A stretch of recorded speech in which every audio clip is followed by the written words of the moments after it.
brand new box office breakdown show here on Max Talks Movies. My name is Max Dindenberg. Today I'm breaking down the box office of this past weekend, which was June the 13th to the 15th, 2025. Two major releases hit theaters. We're going to talk about the domestic box office of this past weekend. That's Canada and the United States combined. We'll look at the overall numbers, both domestically and worldwide for 2025, and break down a couple more of the big movies that are hitting theaters this upcoming weekend. So my name is Max Dindenberg. Welcome back to Max Talks Box Office here on Max Talks Movies. I do this show every single Monday. I also do movie franchise rankings, added theater reactions, and daily TV and movie reviews. If you like any one of those things, this is the channel for you. So please hit that subscribe button and ring the bell for notifications. Comment down below. What are your thoughts on the box office this past week? What are you going to see this upcoming weekend? What did you see this past weekend? I respond to all comments, so definitely please comment down below. Also, guys, please hit that thumbs up button. That's the best way to help support YouTube creators. So without further ado, let's get this past weekend's box office. And the big new release was Universal and DreamWorks' How to Train Your Dragon live action remake of or adaptation of the 2010 animated film. The film opened to $84.6 million in the top four biggest openings of 2025. And the big record is that this is the biggest opening for the How to Train Your Dragon franchise. The first film, which again came out in 2010, opened to $43 million and ended up grossing $495 million worldwide. How to Train Your Dragon 2, which came out in 2014, opened to, let me make sure this is correct, opened to $49 million, a $6 million improvement on the first film, and also grossed $614 million worldwide. The third film, which released in 2019, opened to $55 million, which was the biggest opening of the franchise up to this point, but did finish in second place of the trilogy for its total gross, $520 million.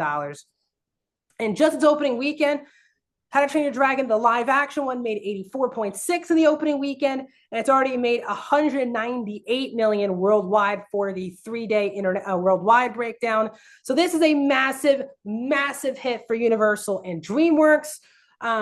Again, people were very worried about this being a lot more recent of an adaptation because, again, most of these Disney live action remakes, for example, have been either multiple decades past the original film's release.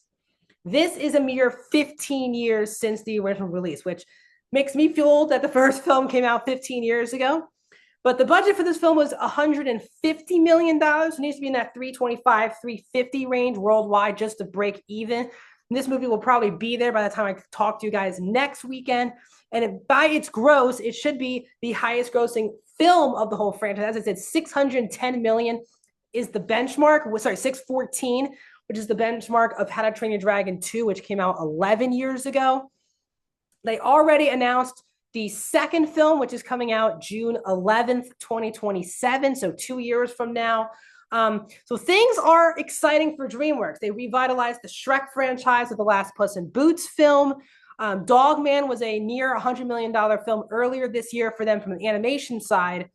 And now they have their big live action adaptation franchise. Wonder now with How to Train Your Dragon if DreamWorks will work on other live action adaptations. They have been the one studio that has a major animation studio but haven't done live action. Will Universal start doing that in the coming years? So How to Train Your Dragon, big winner at the box office this past weekend. In second place from Disney in its, let's see, fourth weekend is Lilo and Stitch, which dropped 51%, 15.7 million. It's up to 366 domestically so far. This is, again, another good win for Disney.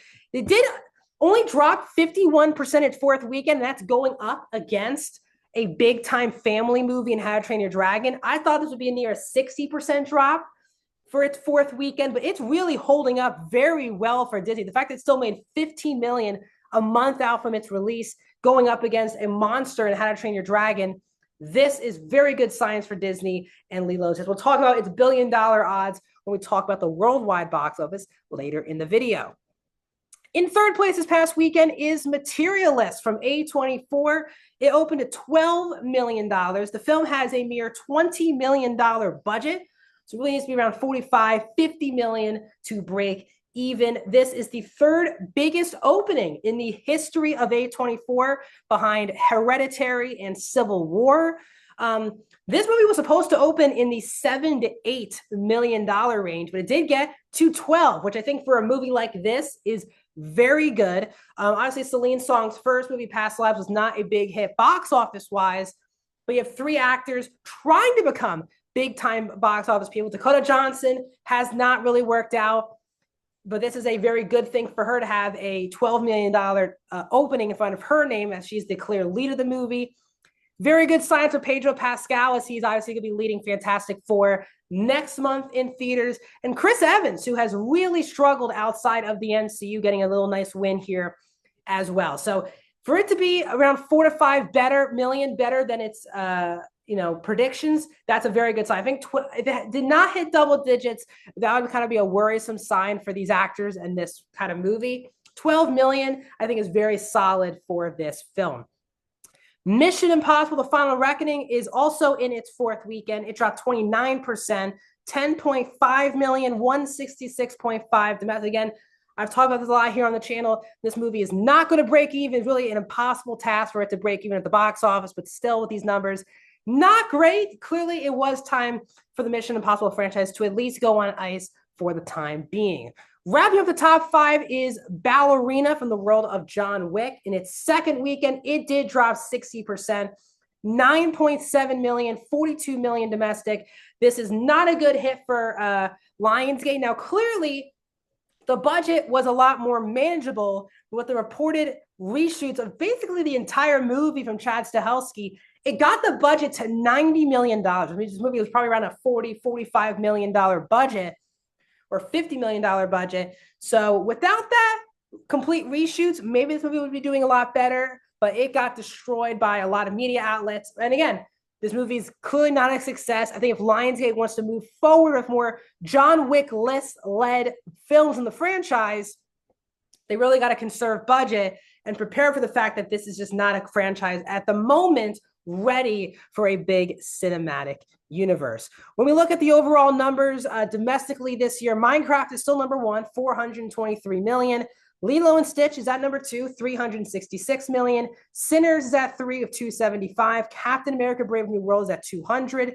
Thunderbolts at 188 is at 5. Mission Impossible: The Final Reckoning at 6 with 166. Final Destination: Bloodlines at 7 with 130. Dogman at 8 with 97 million. Disney Snow White at 97 million. And at 87 million, at number 10, is How to Train Your Dragon. So in How to Train Your Dragon, when I talk to you next week, it will be the 8th movie this year, at least hitting the century mark domestically. Looking at the worldwide numbers so far this year, that's when we combine the international and the domestic box office together. Minecraft is number 2 worldwide, 951 million worldwide. Lilo and Stitch is at 3 with 825 million. It does not look like Lilo and Stitch will get to $1 billion. I thought that was going to be pretty much a guarantee, but it seems like we're still going to have to wait a little bit to get our first US-based movie into $1 billion. Minecraft got $49 million short.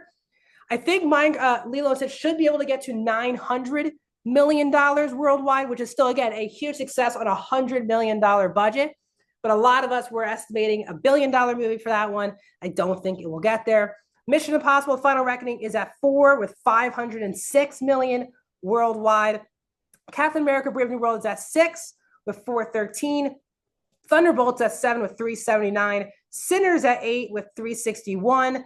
Final Destination: Bloodlines at 9 at 271. And Disney Snow White is at 10 with $205 million. This upcoming weekend, 2 more big movies hit theaters this upcoming weekend. It feels like it's going to be like that now for the foreseeable future, which is always exciting as someone who covers movies and loves movies so much.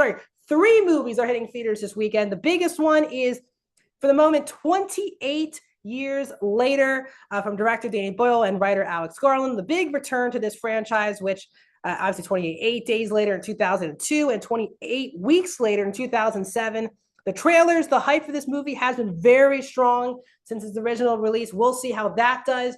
The big release also is from Disney with Disney Pixar's Elio. Pixar has really struggled at the box office with original movies, non-IP franchise movies over the last decade.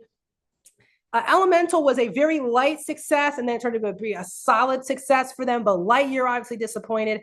Turning Red, Luca went straight to Disney Plus. Elio has not been getting a lot of buzz, and I'm on social media. Not a lot of people are talking about this movie. So Pixar does need a massive win from a non-IP movie. Obviously, they had Inside Out 2 last year, which grossed over $1 billion. We will see how Elio does. A lot of family movies here at the box office, but to be fair to Elio, How to Train Your Dragon and Lilo and Stitch are live action movies. We'll see if an animated movie can also help, or it could be swallowed up by the juggernauts of How to Train Your Dragon and Lilo and Stitch. On a comedy note, Bride Hard is also hitting theaters this weekend from the Pitch Perfect duo of Rebel Wilson and Anna Camp. Low budget comedy movie. It's getting a lot of promotion. We will see if that does any dent in the box office as well this weekend. So what are you guys seeing in theaters this weekend? What did you see this past weekend? Let me know down in the comments. Like the video, subscribe, and I'll see you guys really soon.